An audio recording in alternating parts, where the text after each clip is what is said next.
Hello friends, welcome.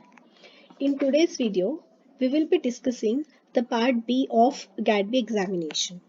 Okay, so coming to the first question, which of the following amino acids is the most hydrophobic? So for that, we will see the list of all the amino acids. Here you can see all the non-polar amino acids are called as hydrophobic amino acids. Okay, these are all the glycine, alanine, valine, leucine, isoleucine, methionine, phenylalanine, alanine, tryptophan and proline are the hydrophobic amino acids. So from this list, you can see here, serine is not a hydrophobic amino acid. Asparagine is also not an hydrophobic, not even cysteine. Here we can see isoleucine is present. So isoleucine is the hydrophobic amino acid. Next question. Protein transport into the ER in mammalian cells is powered by. Okay. So what happens whenever there is the synthesis of protein in the cytoplasm? This is going on in the cytoplasm, and now this protein has to be translated in the endoplasmic reticulum lumen. Okay, so this has to be transport within the ER lumen. So what happens is this ribosomes comes and sits here. Here is a protein called as SRP receptor, which recognizes the signal present on the mRNA. This might be the signal, and this recognizes the signal, but it doesn't send the protein inside the lumen without any, freely it doesn't send. It asks for some, a payback. So it uses GTP as energy and then sends the protein inside.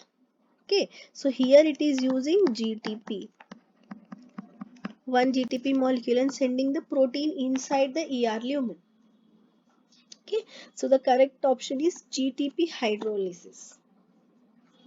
Second, coming to third question. Seed dormancy can be broken by weakening the seed coat. This process is called as. Okay, so see, phototropism is not at all related to the seed germination. Is not related to the seed germination. Okay, vernalization is a cold treatment. Whenever the seed has to germinate, first for a short period of time the seed is treated with a cold temperature, and then later on the seed is ready to now give the plant, and then it starts flowering. That is vernalization. So this option is wrong. Scarification is the correct option because scarification involves the mechanical breaking of the seed coat. The seed is taken, and then with some mechanical force the seed coat is removed, and this helps the seed to germinate. Okay, so C, third one is the correct option. The significance of hit after a blast run is measured by. So this is a conceptual question. So the significance of blast run is measured by E value. Next question. In a vector, HIN3 and BAM-H1 restriction sites were present in the ampicillin resistance gene. Okay, so we will draw a vector for solving this question. Suppose this is the vector and it is having a HIN3 and BAM-H1. HIN3 and BAM-H1 site here. And this region codes for ampicillin resistance. Let me change the color for this. This is having an ampicillin resistance. Okay, then we have ECO R1 and XHO1 sites were present in the chloramphenicol resistance gene. Now here we have chloramphenicol resistance.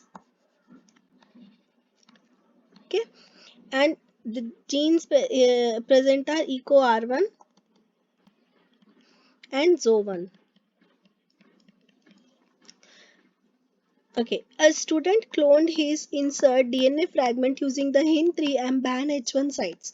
How will he select the recombinants? So what was done? He has put his genes in this region. Okay, in this region he has put his genes. Now they are asking, now how is he going to, suppose he is doing all of this in a petri dish.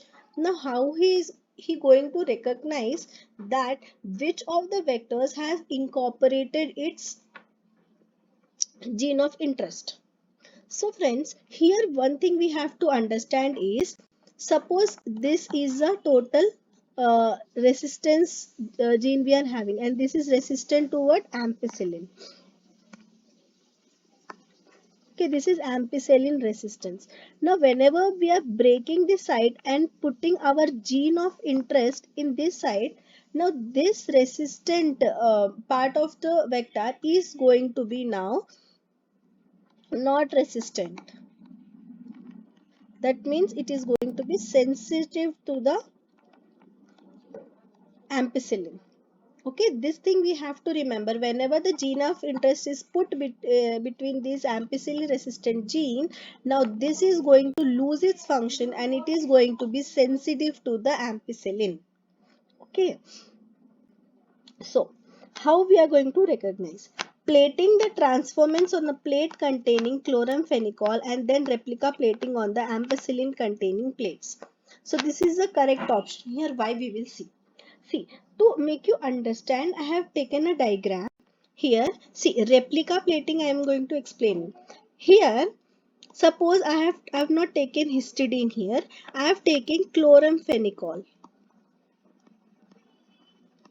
Now, because see, chloramphenicol gene has no effect because it is perfectly fine here. So, all the vectors which have taken the ampicillin or which have not taken the ampicillin, which have taken or not taken the gene of interest are going to grow in the chloramphenicol medium, right? Because all are having this site. Now here all the cells are going to grow. Now I want to determine that whether the cells have incorporated in this ampicillin resistance place or not. So what I am going to do, I am going to put a velvet plate on this chloramphenicol medium wherever I have grown all these cells here. Now all the cells are going to come on this plate, right? Now what I am going to do, now I want to determine the gene of interest has come into which of the vectors, because I have introduced into the ampicillin resistant part, right? Now I am going to put it on the plate. Okay, I am going to put it on the plate which is containing ampicillin. Okay, so the vectors which have taken the gene of interest, it is going to lose its ampicillin resistivity. It is going to be now sensitive. So now on this plate, I am replica plating on this plate. Now whichever has, I am going to remove this. So whichever are growing, that means they have not taken the gene of interest. Now by seeing this plate, I can determine, okay, this might be the my gene of interest vector. Okay, the vectors which have died on this plate are the vectors on this replica plate which have survived. Okay, so here the first option is correct, plating the transformants on a plate containing chloramphenicol and the replica plating on the ampicillin containing plates. Next question. mRNA is in bacteria bind to ribosomes through. See, the mRNA of prokaryotes have a specific site which is known as Shine-Dalgarno sequence. On this sequence, the ribosome is going to come and bind and initiate the protein synthesis. Okay, so it is the Shine-Dalgarno sequence. Tata box is present in eukaryotes, and Kozak sequence is the uh, ribosome binding site for the eukaryotes. Binding is not specific? No, it is specific. Next question. Terminator technology in plants have been developed to ensure better bioprospecting of plant genetic resources, prevent unauthorized propagation of seeds, fingerprinting of crop genetic resources, prevent biopiracy of medicinal plant products. So, what is Terminator technology? Whenever there is a hybrid plant, okay, hybrid plant, it is going to have seeds, right? Now we have got the hybrid seeds from this hybrid plant. Now, whenever we are going to sow these hybrid seeds, these are not going to grow. Okay, only one generation seeds they are. Only one generation seeds are present. So, these seeds do not tend to develop in the second generation. This is known as Terminator technology. So, why this was done? Because some farmers they continuously use the same seeds generation after generations. If suppose this plant is grown, they'll take seed from this plant and grow another plant, and they'll take seed from this plant and then grow another plant. So by this the quality of plant deteriorates. So to stop this exploitation, they have developed the terminator technology in the plants. Second option is the correct one. Malaria disease is caused by, it is very easy one, it is caused by a protozoa.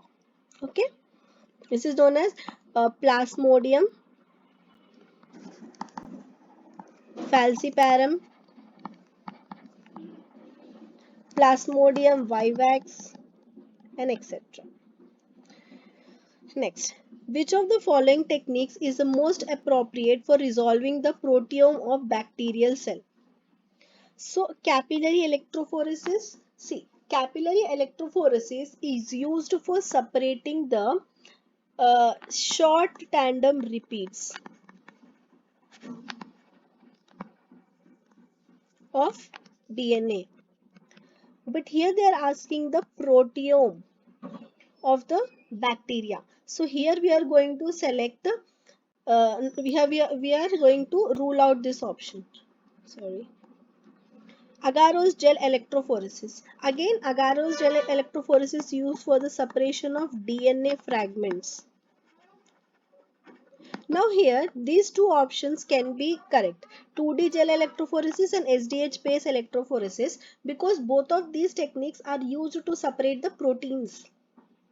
Okay, now we have to choose the most appropriate option. Okay, here the most appropriate word is given. So 2D gel electrophoresis and SDH page electrophoresis. Why we have ruled out SDH page electrophoresis is because SDH page only separates few of the proteins, whereas 2D gel electrophoresis, which is also called as polyacrylamide gel electrophoresis, is used for the separation of complex protein mixtures. It can be about hundreds to thousands of proteins. So 2D gel electrophoresis is the best way to separate.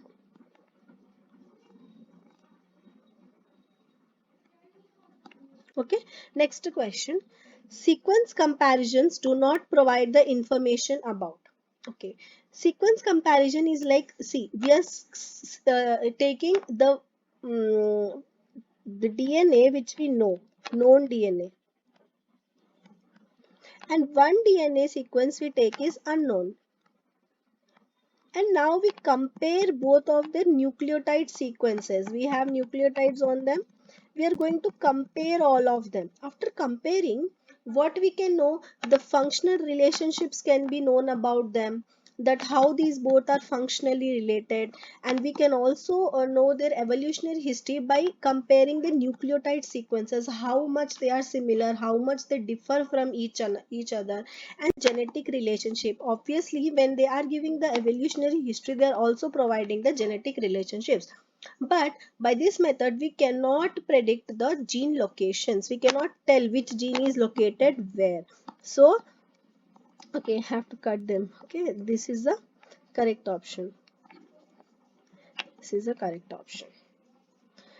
In an enzyme catalyzed reaction, competitive inhibition can be overcome by increasing. So first let us see what is competitive inhibition.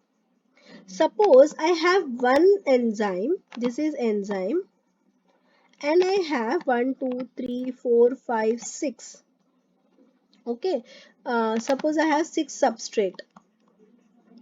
Okay, now all of these substrates, sorry, I have given a reverse example.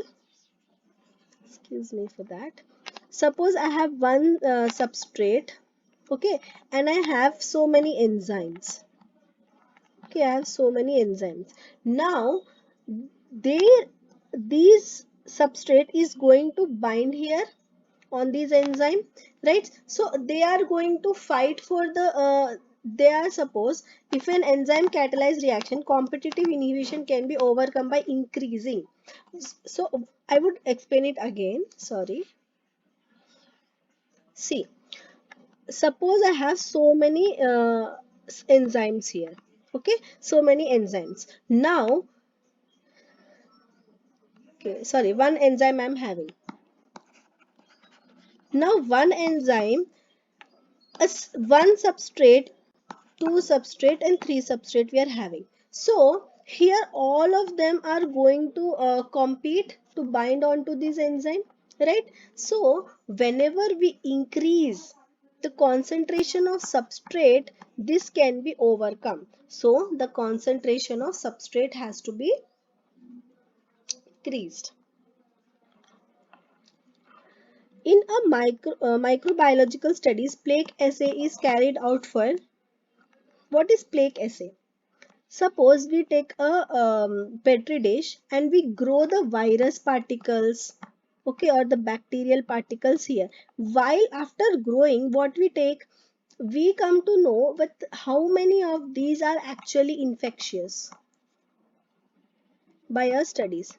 Okay, so it is used for measuring the number of infectious virus units. After plating them, the colonies which are only able to grow are the ones which are infectious. Okay. The primary enzyme responsible for the duplication of chromosome in E. coli is, so it is DNA polymerase 3. Carbohydrate needs 7.5 billion world's human population are provided by. It is poaceae.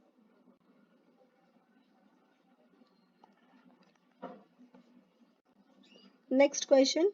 Choose the epimers from the following pair of sugars.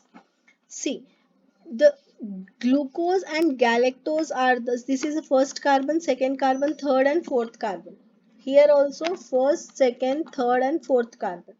They differ in the sequence at one carbon. So what are epimers? Epimers differ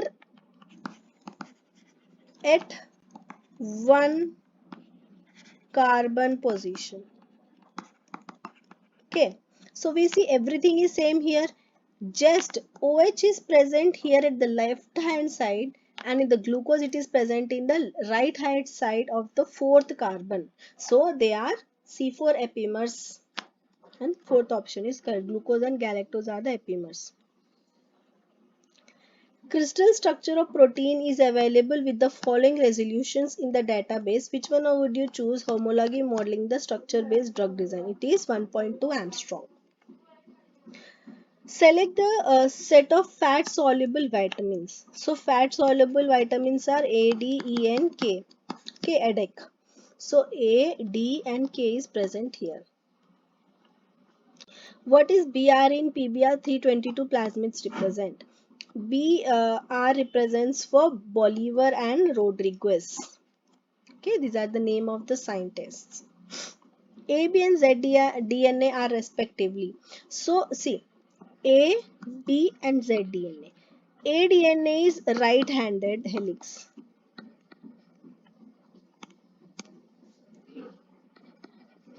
Right-handed helix. This is also right-handed helix.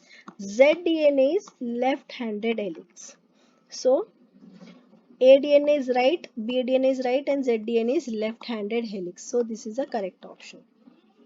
Which one of following is the most abundant leukocyte? It is very easy. It is neutrophil. It is the most abundant leukocyte present in the body. Under the aerobic conditions, what is the net yield of ATP molecule from the beta oxidation of one molecule of palmitic acid? So, total of 129 ATP are produced.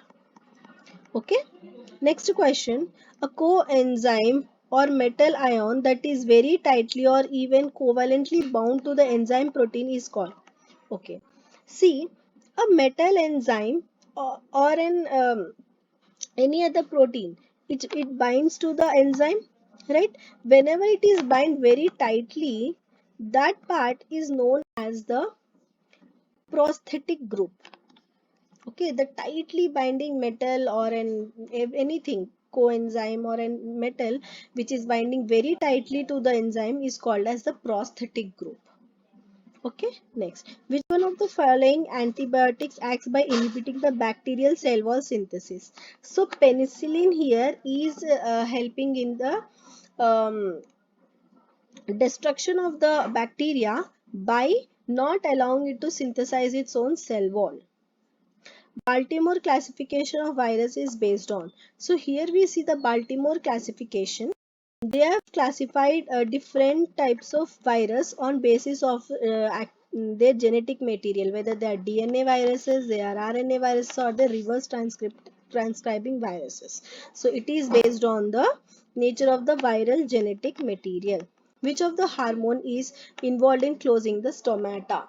So the abscisic acid is a correct option because this is a stress hormone.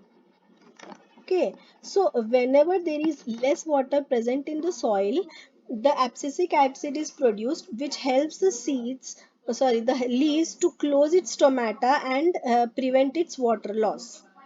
Which one of the following is an exception to the law of independent assortment? So, law of independent assortments tell that all the genes present in the chromosome assort independent of each other, but when they are very closely linked to each other, they will be inherited together. So this is the exception to the law of independent assortment. Louis Pasteur is not associated with. Okay, so correct option is first one, Mycobacterium tuberculosis. Mycobacterium tuberculosis vaccine was developed by another scientist. Okay, so the name of the scientists are Albert Calmette and Camille Guerin. Okay, all of these were developed by Louis Pasteur. Which one of the following is a method to study the time-dependent behavior of biological molecules? See, molecular docking I have put here. It is helpful in predicting the preferred orientation of one molecule to the second when bound to each other to form the stable complex. Okay, it helps in knowing the orientation, molecular docking. It is so molecular modeling is also type of docking only. Molecular designing, no. Molecular dynamic simulations is a method which is a computer simulation method used for analyzing the physical movements of atoms and molecules. Okay, so this is the correct option here. Match the products listed below with the enzymes used for their commercial production. Okay, so here aspartame, which is also used as a substituent of sugar, is used by many sugar patients. Okay, so it is produced by using thermolysin. Lactose free milk, some people are intolerant to lactose, so it is useful for them. So it is produced using beta galactosidase. Okay. Cheese is helpful by with the help of enzyme called as chymosin. and cocoa butter substitute by a lipase enzyme. So fourth is the correct option here. Basols are introduced in a mechanically agitated bioreactor too. Okay, see, this is the see here. Okay, whenever there is a lot of vortexing, this baffle decreases the pressure which is created in the solution by moving up and down. Okay, so they also promote the mixing of the solute particles into the medium. Okay, so they promote the agitation and mixing of the fluid. Thank you.